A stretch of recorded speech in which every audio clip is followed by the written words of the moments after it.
empezamos con Platón, que fue un filósofo, como conocemos, y en la obra donde expone una idea lingüística innovadora y la precursora de varios estudios, pues fue la obra de Cratilo en el año 360. En ella pues habla sobre el carácter natural o convencional de los nombres respecto a lo que designan, o sea que los seres humanos pues disponemos de instrumentos para expresar esas naturalezas objetivas de las cosas. Por ejemplo, utilizamos las palabras que se conciben como instrumentos para realizar determinadas actividades lingüísticas. Y pues en este ejemplo es como la denominación o denotar entidades, como llamamos las cosas en sí, en los nombres.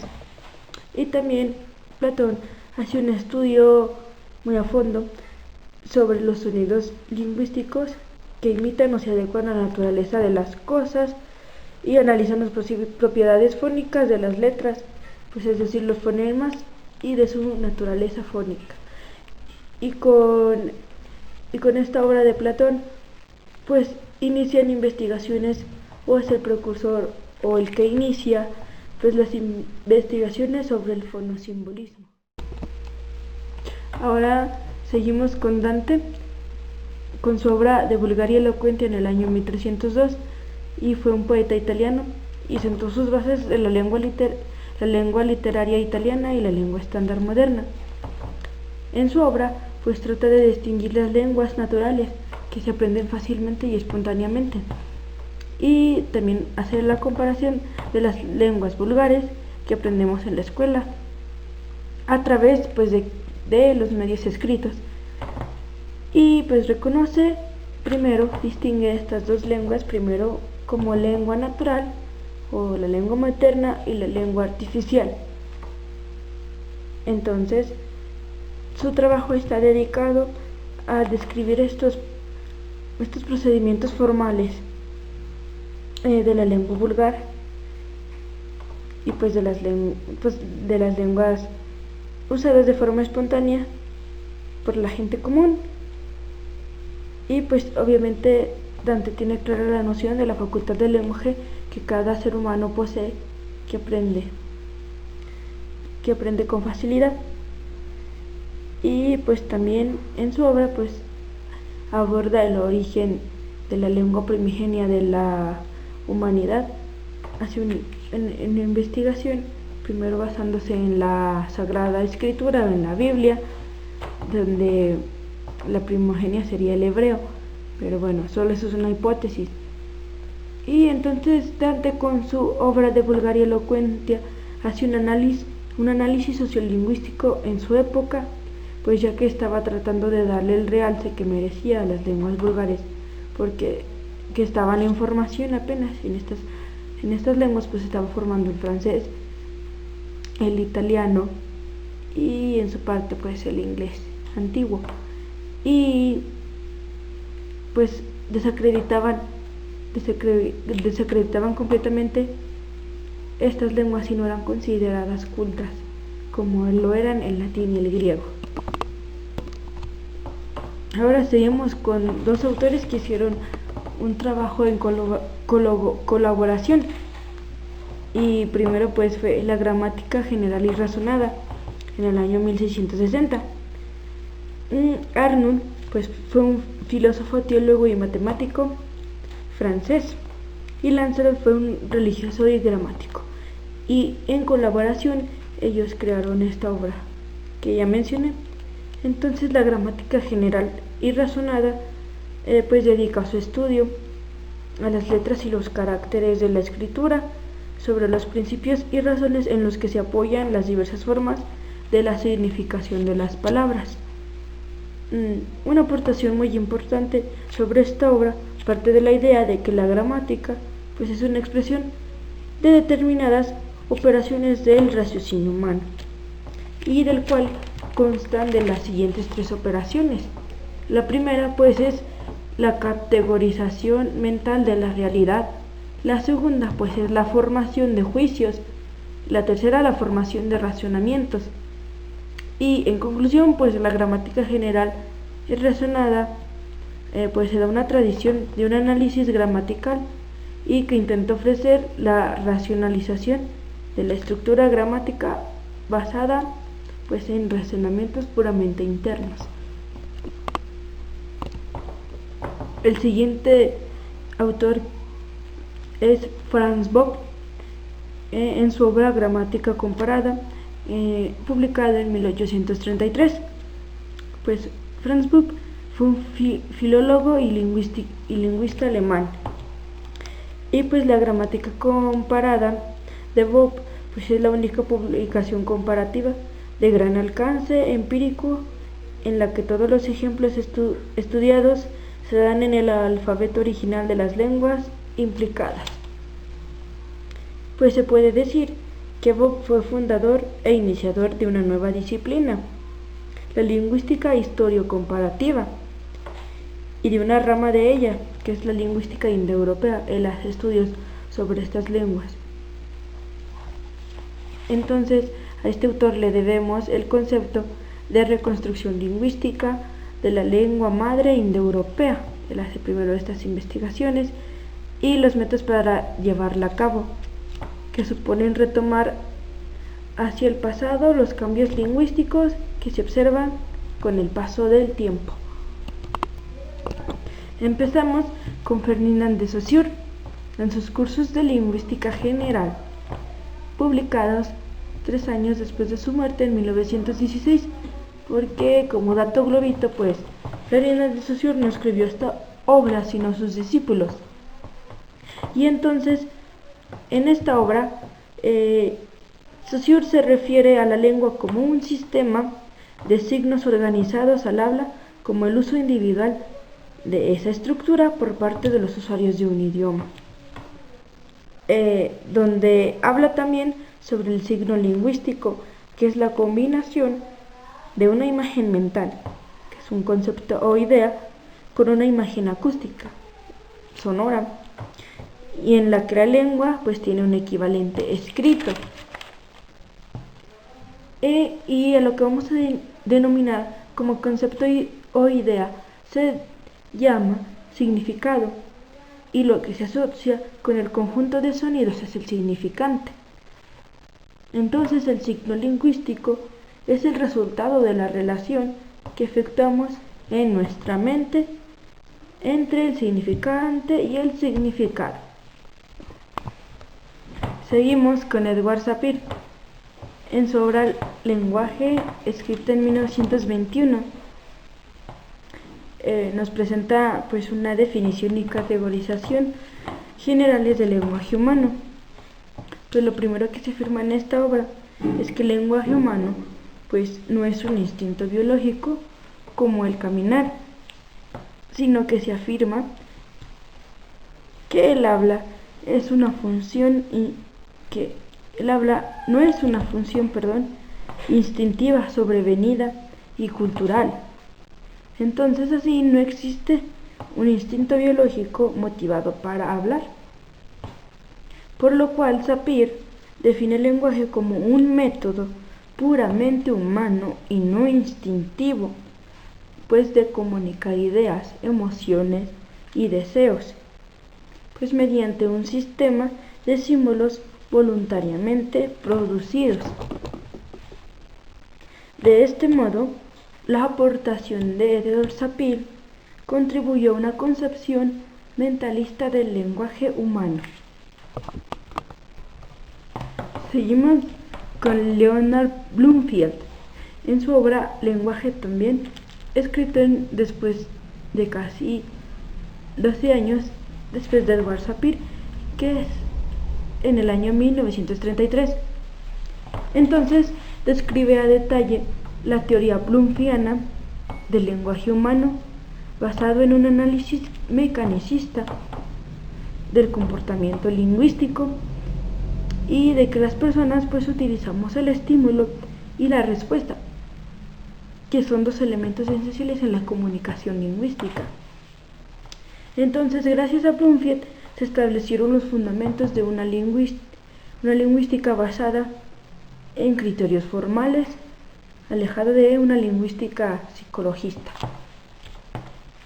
Entonces, de esta manera, pues se trata de una lingüística que funciona a partir de criterios estrictamente internos de la gramática, pues mediante procedimientos de análisis basados en los contextos lingüísticos que aparecen en las unidades que se analizan, y en este caso pues se crea lo que ahora conocemos como el análisis distribucional o el distribucionalismo. Ahora seguimos con Noam Chomsky, un autor que revolucionó también las ideas lingüísticas de una manera extraordinaria y que ha sido base en varios investigadores y lingüistas. Y su obra se llama Estructuras sintácticas, escrita en 1957. Entonces comienza hablando sobre la sintaxis y lo define como el estudio de los principios y procesos mediante los cuales se construyen las oraciones en las lenguas. Entonces el objetivo de esta teoría sintáctica es la construcción de una gramática que genere oraciones. La construcción de estas gramáticas tiene como objetivo pues fundamentar una teoría de estructura lingüística pues para construir gramáticas sin referencia a las lenguas concretas de esas gramáticas. Define gramática. Ay, pasó un auto, esperemos. Define gramática pues como serie de dispositivos creados por los lingüistas para dar cuenta de las estructuras gramaticales. Otro aspecto importante que aportó Noam Chomsky, que define la lengua como competencia gramatical. La lengua es competencia gramatical, es como un conjunto de oraciones construidas a partir de un conjunto infinito de elementos y a partir de eso sus combinaciones son infinitas. Y entonces, si Noam Chomsky define lengua como competencia gramatical y el habla la define como actuación. Entonces también gracias a Chomsky tenemos la gramática generativa transformacional. Desde ese novedoso enfoque, los llamados generativistas entienden el lenguaje como el conocimiento que poseen los seres humanos que les permite adquirir cualquier lenguaje, cualquier lengua. Y en otra obra que escribe años después, que se llama El programa minimalista, en el año 1995, y se asienta la idea de que el lenguaje humano está diseñado de manera sofisticada y elegante que permite satisfacer nuestras necesidades físicas, biológicas y conceptuales, y que es por tanto universal y aplicable a todas las lenguas humanas, a todas las lenguas universales que existen. Y entonces esta idea chomskiana es de la naturaleza innata de los componentes del lenguaje que cada ser humano posee, y con la capacidad de expresar ideas mediante un conjunto de reglas que conocemos como lengua. Ahora seguimos con Eric Lenenberg y su obra publicada en 1967 se llama Fundamentos biológicos del lenguaje, en el que expone las siguientes ideas. A partir de Lenenberg ya no se siguió la idea de la oposición entre naturalismo y culturalismo, sino que él mismo se refiere como a que no puede ser una dicotomía de factores, sino una interacción de factores, pues ya que el considerar estos términos como opuesto, pues puede opacar los estudios presentes de la lingüística y pues limita los estudios del lenguaje. Y también otra idea que aportó este autor, pues define estructura latente como la capacidad del lenguaje han de estar reproducidas en todos los seres humanos, debido a que son consecuencias de los procesos cognitivos específicamente humanos y de un curso de maduración específico del hombre. Y con este ejemplo, pues la gramática universal es un tipo único, común a todos los hombres, y es totalmente un producto secundario de los modos de cognición peculiares basados en la construcción biológica del individuo. Entonces, para Lenenberg, la adquisición del lenguaje no depende en el hombre del procesamiento de las estructuras acústicas, sino que se basa como un proceso biológico. Seguimos con Georges Lakoff en su obra Mujeres y objetos peligrosos, escrita en 1987, y en la presente obra expone algunas ideas que quise rescatar solamente de él. Si para Chomsky el elemento central del lenguaje era la sintaxis, como habíamos visto anteriormente, entonces para Lakoff es la semántica. De esta manera nos explica que la semántica de una lengua está corporizada porque el cuerpo humano no solo contribuye a la configuración de un sistema conceptual, sino que también lo delimita y lo restringe. Y también Lakoff se basa para decir que las expresiones que indican enfado o ira no son una colección arbitraria, sino que también están estructuradas en términos de un modelo cognitivo elaborado, y que está implícito en la semántica, implícito en que las expresiones en las que nosotros usamos para expresar enfado o ira, lo utilizamos en la lengua con el uso de las metáforas. Ahora, para finalizar con este autor, que se llama Derek Bickerton, que se llama Lenguaje y Especies, es publicado en 1990. Es uno de los autores más innovadores de su época, porque en los pasados siglos nadie se había interesado por el origen del lenguaje, porque se consideraba como poco científico en las investigaciones, que se hacían respecto al lenguaje, y se tenía miedo de ser juzgados porque creían que no tenían fundamentos científicos. Y al parecer Bickerton hizo su hipótesis en el bioprograma. ¿En qué consiste el bioprograma?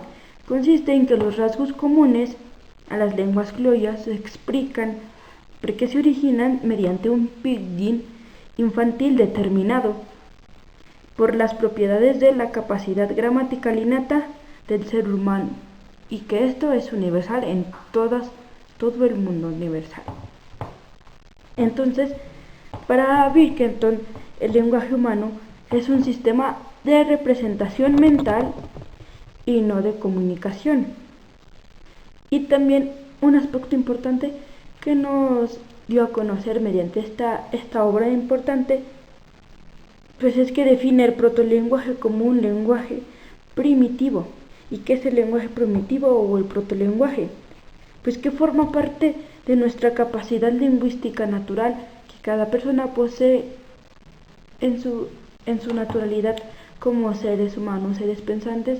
Tenemos esta capacidad de adquirir este protolenguaje, y que es una especie de fósil evolutivo del lenguaje humano. Entonces aquí Bickerton está dándonos los orígenes del lenguaje humano. Entonces Bickerton crea el concepto de pidgin. ¿Y qué es el pidgin? Bueno, son formas de hablar que se desarrollan más o menos espontáneamente con una finalidad práctica dentro de comunidades cuyos miembros de lenguas no están mutuamente comprensibles. Entonces la postura de hipótesis de Birkington pues se acerca más a una hipótesis sintáctica, porque también los pone en comparación a por ejemplo, a los chimpancés que adquirieron lenguaje. Pueden adquirir un lenguaje mediante procedimientos de léxico. Pueden decir palabras como mano, mono, algo así. Pueden adquirir eso, pero ellos no poseen la capacidad que nosotros tenemos del lenguaje como para hacer este procedimiento sintáctico en el que ordenamos oraciones o en que nos salen fluidamente palabras como a decir, o cuando un niño dice espontáneamente que yo cabo. Entonces un changuito, obviamente, por muy avanzado que sea la tecnología, no podrá tener esta capacidad.